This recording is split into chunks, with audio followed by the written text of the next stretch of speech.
Hello everyone, जैसे कि हम बात कर रहे थे एग्रीकल्चर से पूछे जाने वाले कुछ ऑब्जेक्टिव क्वेश्चंस के बारे में, तो जिसका हम पार्ट नंबर 4 आज क्लियर करेंगे। इसके साथ साथ अगर आपने इस सीरीज़ के किसी भी पार्ट को मिस किया है तो सभी पार्ट्स के लिंक आपको आई बटन पे देखने को मिल जाएगी, वहाँ से आप सभी पार्ट को क्लियर कर सकते हो। मैं हूँ दीपक सिंह, आप देख रहे हैं एग्री लर्नर्स पॉइंट। तो अब यहाँ पर क्लास को स्टार्ट करने से पहले अगर आपने चैनल को सब्सक्राइब नहीं किया है तो यार जल्दी से जाइए चैनल को सब्सक्राइब कीजिए, क्योंकि हम आपके लिए डेली एग्रीकल्चर क्लासेस लेकर आते रहते हैं। ठीक है, तो बिना कोई टाइम वेस्ट किए आज की क्लास को स्टार्ट करते हैं। आज कुछ नया सीख लेते हैं। तो आज का हमारा फर्स्ट क्वेश्चन है, जिसमें आपसे पूछा गया है कि नीचे दिए गए पोषक तत्वों में प्राथमिक पोषक तत्व नहीं है। अब इस क्वेश्चन को करने से पहले याद रखिएगा, कुछ होते हैं प्राइमरी न्यूट्रेंट, कुछ होते हैं सेकेंडरी न्यूट्रेंट।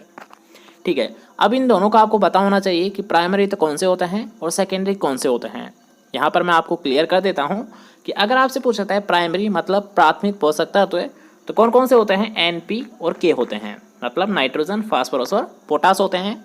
अगर आपसे पूछा जाता है द्वितीयक पोषक तत्व तो द्वितीयक पोषक तत्व याद रखिएगा कौन कौन से होते हैं, Ca, Mg और S होता है, मतलब कैल्शियम, मैग्नीशियम और सल्फर होता है।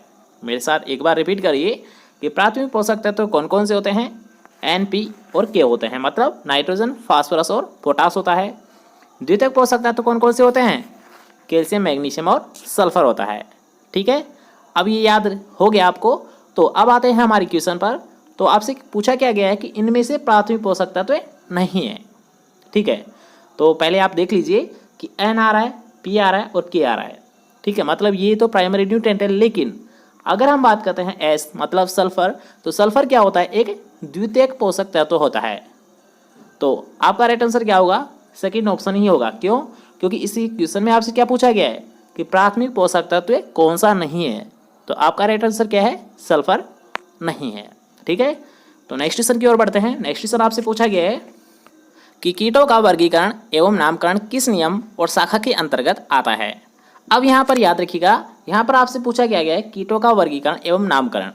आपने याद रखिएगा जितने भी आप नाम पढ़ते हो, जैसे कि साइंटिफिक नेम हुए, बोटिंग नेम हुए, तो इनको क्या किया जाता है, इनको वर्गीकृत किया जाता है। ठीक है, अलग अलग, यानी पूरे देश में, पूरी कंट्री में एक ही नाम से जाना जाता है, और वो कौन सा होता है, बॉटनिकल नेम होता है या फिर साइंटिफिक नेम होता है, जो कि ऑल ओवर इंडिया में या फिर ऑल ओवर वर्ल्ड में एक ही नाम से जाना जाता है। वैसे अगर देसी भाषा में देखी जाए तो अलग अलग नाम होते हैं, लेकिन जो ये साइंटिफिक नेम होते हैं, जो बॉटनिकल नेम होते हैं, ये आपको ऑल ओवर वर्ल्ड में सेम ही मिलेंगे, इसलिए याद रखिएगा ये नाम दिए जाते हैं।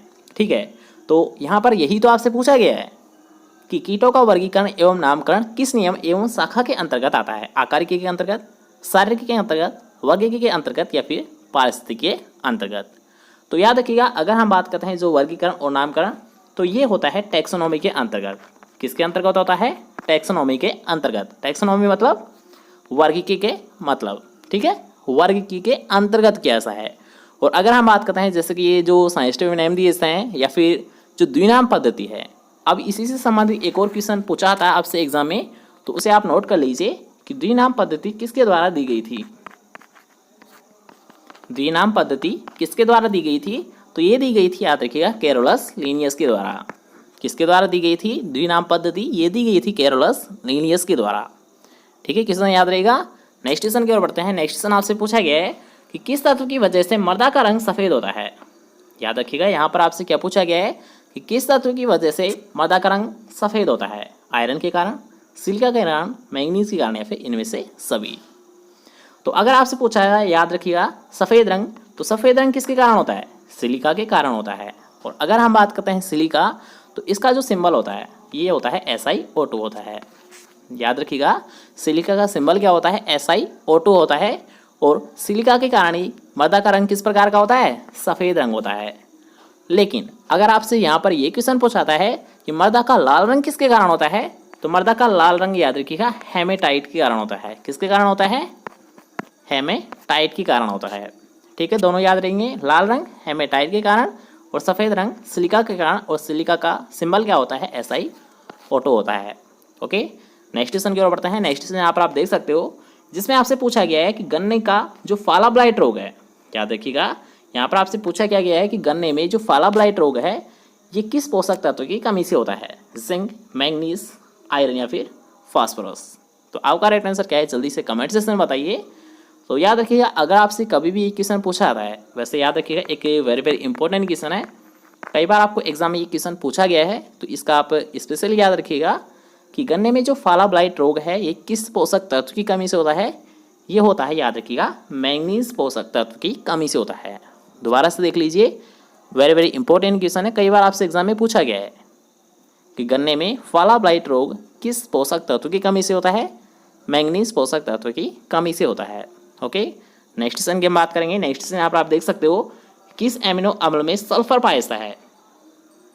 अब इस क्वेश्चन को थोड़ा सा ध्यान से समझने की कोशिश करना। ये क्वेश्चन आपको जो रिसेंटली आपकी एग्जाम हुई थी उसमें ये क्वेश्चन आपसे पूछा गया है, ठीक है। अब इसमें पूछा क्या गया है ये हम देख लेते हैं कि ऐसा कौन सा एमिनो एसिड है जिसमें सल्फर पाया जाता है। सल्फर पाया जाता है, सिस्टीन, वेलिन, आइसोल्यूशन या फिर इनमें से कोई नहीं। तो अब यहाँ पर याद रखिएगा, अगर आपसे पूछा था सल्फर, क्या पूछा गया है कि ऐसा कौन सा एमिनो एसिड है जिसमें सल्फर पाया जाता है। तो अब यहाँ पर याद रखिएगा कि सल्फर मुख्यतः जैसे कि मान लीजिए सिस्टीन हुआ, सिस्टीन, सिस्टाइन, ऐसे 2-3 नाम है, इनमें क्या होता है, सल्फर कंटेंट पाया जाता है।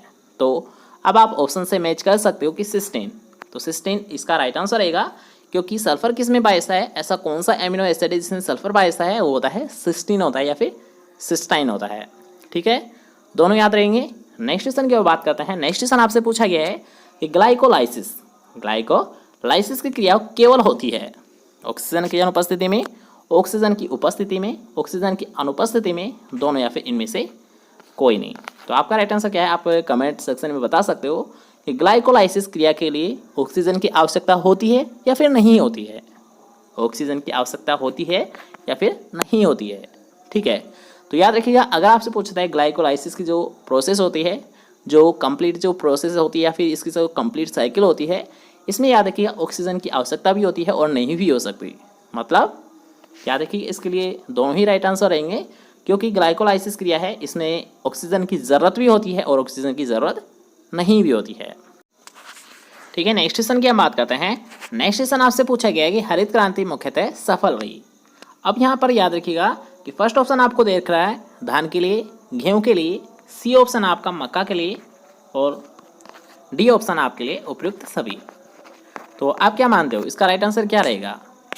हरित क्रांति मुख्यतः किसमें सफल रही, गेहूं में, धान में, मक्का में या फिर इन सभी में। तो इसका जो राइट आंसर रहेगा ये गेहूं रहेगा। वैसे इस क्वेश्चन को करने से पहले आप एक माइंड में एक थ्योरी सेट कर लीजिए। अब वो आपको थ्योरी क्या सेट करनी है ये थोड़ा सा ध्यान से समझने की कोशिश करना कि हरित क्रांति है, इसकी शुरुआत कब की गई थी। ये की गई थी 1966 से 1967 में की गई थी। अगर आपसे पूछा है कि जब हरित क्रांति चलाई गई थी या फिर ये कंप्लीट हुई थी तो किस फसल में सबसे ज़्यादा योगदान मिला था या फिर किस फसल की सबसे ज़्यादा वृद्धि हुई थी, तब तो आप क्या बताओगे, धान और गेहूं में हुई थी। धान व गेहूं में सबसे ज़्यादा याद रखिएगा हरित क्रांति के सहायता मिली थी, योगदान मिला था, ओके। लेकिन अगर मान लीजिए आपको जैसे कि इस क्वेश्चन में देखने को मिल रहा है, दोनों ही ऑप्शन आपको यहाँ पर देखने को मिल रहा है, तब आपका राइट आंसर क्या रहेगा। याद रखिएगा, अगर इन दोनों का ही कंपैरिजन किया जाए तो सबसे ज़्यादा जो वृद्धि हुई थी वो गेहूं में हुई थी, ठीक है। तो इसका जो राइट आंसर रहेगा ये रहेगा गेहूं, क्योंकि इसमें आपसे पूछा गया मुख्यतः, मतलब जो मैन है जिसमें सबसे ज़्यादा वृद्धि हुई थी हरित क्रांति से, वो कौन सी फसल है, तो होती है गेहूं होती है, जिसमें सबसे ज़्यादा योगदान मिला था हरित क्रांति से, ठीक है। तो नेक्स्ट क्वेश्चन की ओर बढ़ते हैं। नेक्स्ट क्वेश्चन आपसे पूछा गया है कि एसआरआई तकनीक का प्रयोग किया जाता है।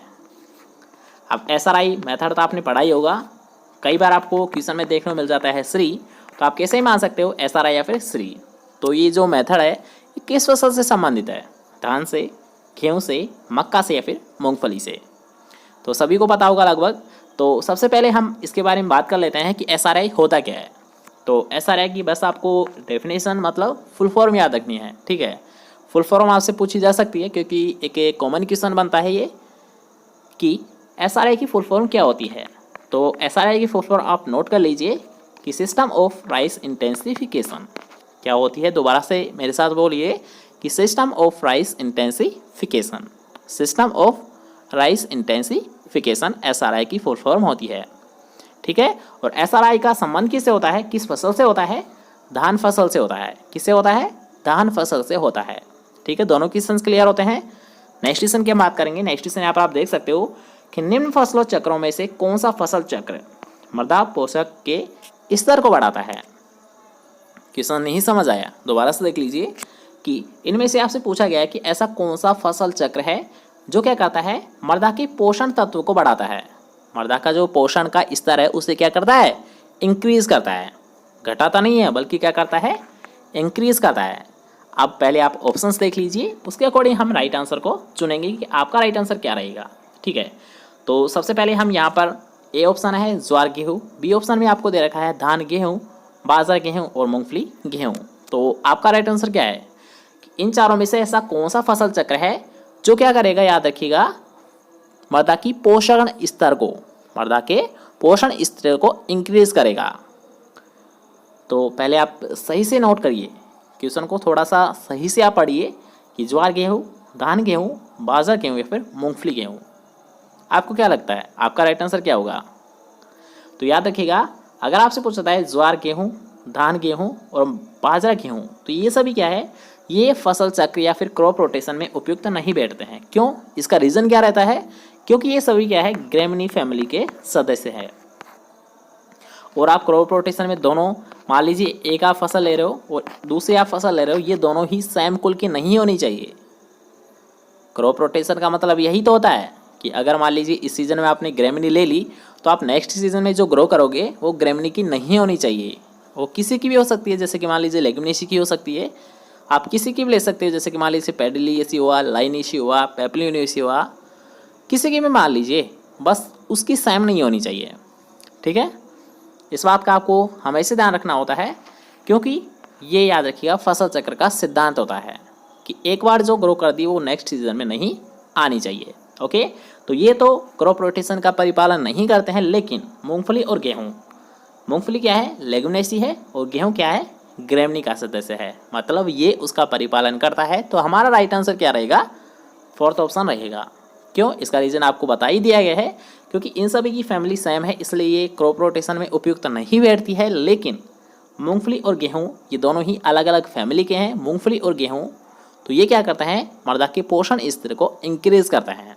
ठीक है, क्वेश्चन क्लियर होता है। नेक्स्ट क्वेश्चन की हम बात करेंगे। नेक्स्ट क्वेश्चन यहाँ पर आप देख सकते हो कि धान की जल भराव स्थिति में किस खाद को नहीं डालना चाहिए, किस खाद का प्रयोग नहीं करना चाहिए। आप सभी ऑप्शंस पहले देख लीजिए कि ammonium chloride, urea, sodium nitrate या फिर इनमें से कोई नहीं। तो आपको क्या लगता है आपका राइट आंसर क्या होगा।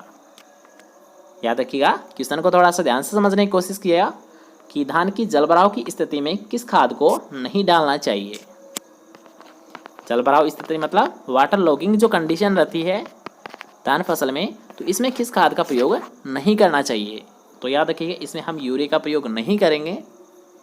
ठीक है, किसका प्रयोग नहीं करेंगे, यूरिया का प्रयोग हम नहीं करेंगे। ओके, तो आज की क्लास को बस यहीं पर विराम देते हैं। इसके साथ साथ आपका कल से हम एग्रीकल्चर सुपरवाइज़र के जो भी ऑल पेपर हैं उनको सोल्व करेंगे, या तो मॉर्निंग क्लास से कर देंगे या फिर इवनिंग क्लास से। तो उसके लिए तैयार रहिएगा और क्लास को बिल्कुल भी मिस मत करना, क्योंकि सभी क्वेश्चंस है वो अच्छे से आपको समझाए जाएंगे और इसके साथ साथ आपको हर एक क्वेश्चन की डिटेल भी आपको बताई जाएगी। ठीक है, सभी जो भी आपकी क्लास है वो सभी मोस्ट इम्पोर्टेंट रहती है, तो किसी भी क्लास को यार मिस मत किया करो।